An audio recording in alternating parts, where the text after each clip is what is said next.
There is a flatness to the Mississippi River Valley that feels almost deliberate, as though smoothed by an ancient hand. Standing on the floodplain near modern-day St. Louis, the horizon stretches, making the sky feel heavier, more present. And then, rising from that flatness, you begin to notice shapes that do not quite belong to nature's casual geometry. Low, broad hills that are too symmetrical. Plateaus with right angles buried beneath centuries of grass and topsoil. The land does not announce itself. It simply waits for you to understand what you are looking at. Welcome back to Whispered Chronicles, Echoes of Forgotten Lore. What we are looking at are the monuments of a civilization that North American history has, for the most part, chosen to forget. The narrative most of us were handed about pre-Columbian North America is one of relative sparseness. Scattered bands of people living in intimate harmony with a continent that was, for practical purposes, untouched and undivided. It is a romantic story. It is also, in significant measure, wrong. By 1050 AD, a city was already 1,000 years in the making on the eastern bank of the Mississippi, just across from where the Gateway Arch now stands. We call it Cahokia today, borrowing the name from a later Elanwec-speaking people, who inhabited the region centuries after the city had fallen silent. The people who actually built it left no written name for themselves, no linguistic fingerprint we can trace. They are known to archaeology primarily through what they made and what they left in the ground. What they made was extraordinary by any measure. At its apex, around 1050 to 1100 AD, Cahokia was home to 10 to 20,000 people within the city proper, with a surrounding population that may have swelled the metropolitan area to as many as 50,000. London, in that same century, held perhaps 15 to 20,000 souls. Paris was of comparable size. Cahokia was not a village on the frontier of human civilization. It was a peer of the great medieval cities of Europe and the Islamic world, rising from a continent that Western historiography would later describe as empty. The city was organized with intention. A grand central plaza, carefully leveled and maintained, served as the civic and ceremonial heart of the metropolis. Around it rose over 100 earthen mounds of varying sizes and purposes. Some served as elevated platforms for temples and residences of elite citizens, some as burial sites for the honored dead. Others marked cardinal alignments of a cosmic order the Cahokians had built their entire civilization around honoring. A massive wooden palisade, reconstructed and reinforced, enclosed the central precinct, clear signal of political sophistication and, at some point, real anxiety about what lay beyond the walls. The social structure was hierarchical, surprising those who expect a simpler picture. There was a ruling class, the Cahokia elite, whose power expressed itself in material terms. These included imported copper, exotic marine shells, carried overland from the Gulf Coast, and their elevated homes. Trade networks radiated outward from Cahokia in every direction, stretching to the Great Lakes and the Gulf of Mexico. Cahokia was not merely a city, it was the gravitational center of an entire world. Nothing in that world was more audacious, more bluntly magnificent than the structure now called Monks Mound. It rises about 30 meters from the surrounding plain, a flat-topped pyramid covering an area. It's larger than the Great Pyramid of Giza. The sheer volume of material involved represents the same category of human ambition. The decision by a society to organize itself around an act of permanent, monumental making. The mound contains approximately 22 million cubic feet of earth. Every single cubic foot was excavated from borrow pits nearby, loaded into woven baskets, carried by human hands along the city's pathways, and deposited with remarkable precision. There were no draft animals in pre-Columbian North America. No wheeled vehicles, there is only human labor, organized at a scale that demands genuine respect. What makes the engineering of Monks Mound even more striking is its sophistication beneath the surface. Archaeological analysis has shown that its builders did not simply pile dirt indiscriminately. They used different types of soil and layers, sandy soils for drainage, denser clays for structural stability. They were practicing geotechnical engineering. It's managing the mound's behavior under its own weight and the freeze-thaw cycle. Without ever writing a specification document or running a formal calculation, they worked from accumulated knowledge, tradition passed between generations, a mastery of their physical environment. A mastery we might call instinctive, if we accept that instinct sometimes describes a kind of genius. A large wooden building once stood at the summit, revealed through post molds in the clay. From that elevation, on a clear day, you could see for miles across the floodplain. To stand there was to stand at the center of the world, which was precisely the point. But Monks Mound, for all its size, was not the most philosophically revealing structure. That distinction belongs to a series of large circles to the west of the main plaza, marked today by reconstructed wooden posts from archaeological evidence. Researchers named them Woodhenge, a nod to the famous prehistoric monument in Wiltshire. The parallel is apt, not because they look alike, but because they served related purposes. Both were instruments. Both were built to measure time by watching the sky. At Cahokia, the circles there were at least 5, constructed and rebuilt over 2 centuries. They were composed of massive red cedar posts set into carefully prepared pits. The circles ranged in diameter from roughly 142 over 400 feet.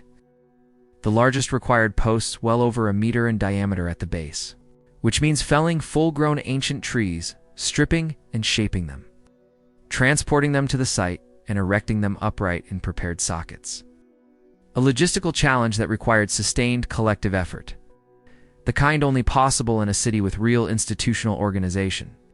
What those posts tracked was the movement of the sun across the horizon throughout the year. A single observation post at the center of the largest circle aligns precisely with specific posts on the circle's perimeter. This alignment marks the moments of the winter solstice, the summer solstice, and both equinoxes. When an observer stood at the center post on the morning of the spring equinox, the sunrise appeared directly above Monks Mound on the eastern horizon. The mound and the calendar were not separate systems. They were integrated. It was the architecture of the earth married to the architecture of the sky. This tells us something important about the Cahokian worldview, that no amount of pottery analysis or faunal remains can communicate quite as directly. These were people who believed that human civilization must orient itself to cosmic order. The city was not simply a practical arrangement of people and resources. It was a statement about the relationship between the human and the divine, between the temporal and the eternal. The equinox sunrise cresting over Monks Mound was not an accident of geometry. It was theology expressed in landscape. The solstice posts would have served as a practical calendar as well, allowing agricultural communities to time their planting and harvesting with precision. But practical utility does not preclude spiritual meaning. In most of the world's great ancient civilizations, the two were inseparable. Cahokia was no different. And then the silence fell. By 1350 AD, Cahokia was empty. It's not conquered in the conventional sense, not burned to ash in a single catastrophic event, not swallowed by flood or earthquake, simply abandoned, gradually, over a period of decades, until the last fire went out in the last hearth and the great plaza stood open and quiet under the sky it had been built to celebrate. The theories are several, and none of them is definitively wrong. The environmental strain hypothesis points to agricultural demands. Feeding a city of that size required clearing vast tracts of forest for farmland and fuel. This destabilized soils and disrupted watersheds, impacting the delicate ecological balance. Sediment evidence from Lake Kor suggests significant flooding events in the 12th and 13th centuries. These floods would have devastated the agricultural base, making food production extremely challenging. The impressive population density made Cahokia vulnerable, difficult to feed and supply with firewood. Politically, resources supporting elite power became strained, leading to internal pressures. Social upheaval is another thread. The palisade around the central precinct was rebuilt and thickened multiple times. This suggests the walls protected the ruling class not from external enemies, but from the city's own population. Midden deposits show changes in diet, with lower strata eating increasingly poorly. Meanwhile, the elite maintained access to high-status foods.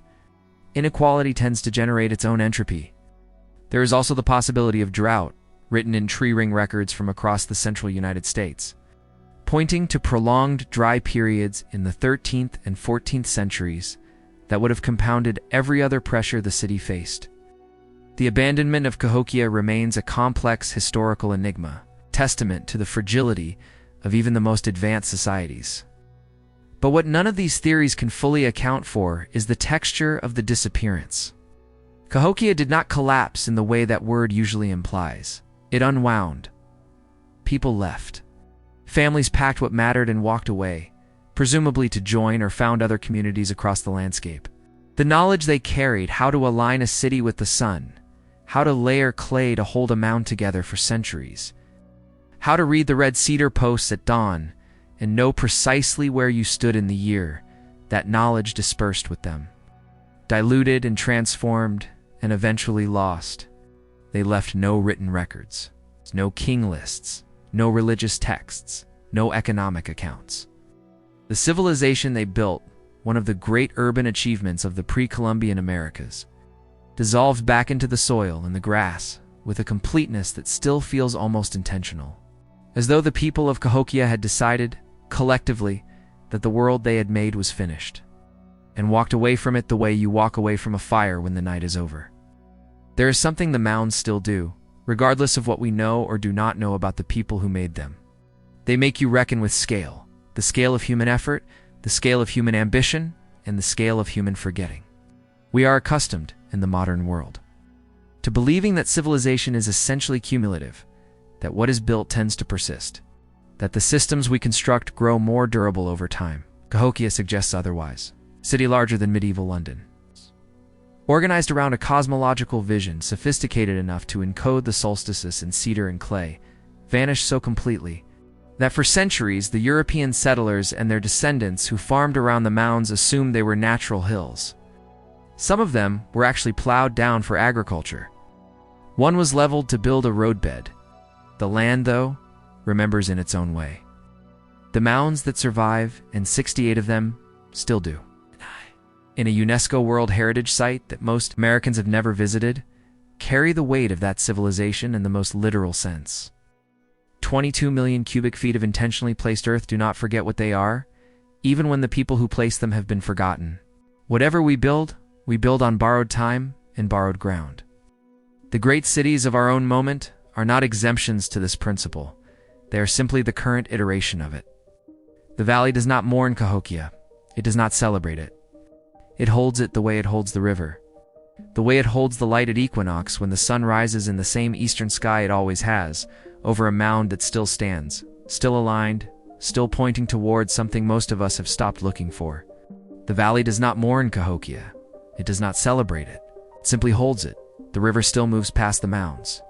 The equinox sun still rises in the same eastern sky, and Monks Mound still stands where it has stood for nearly 1,000 years, pointing toward a vision of the world that was once powerful enough to organize an entire civilization.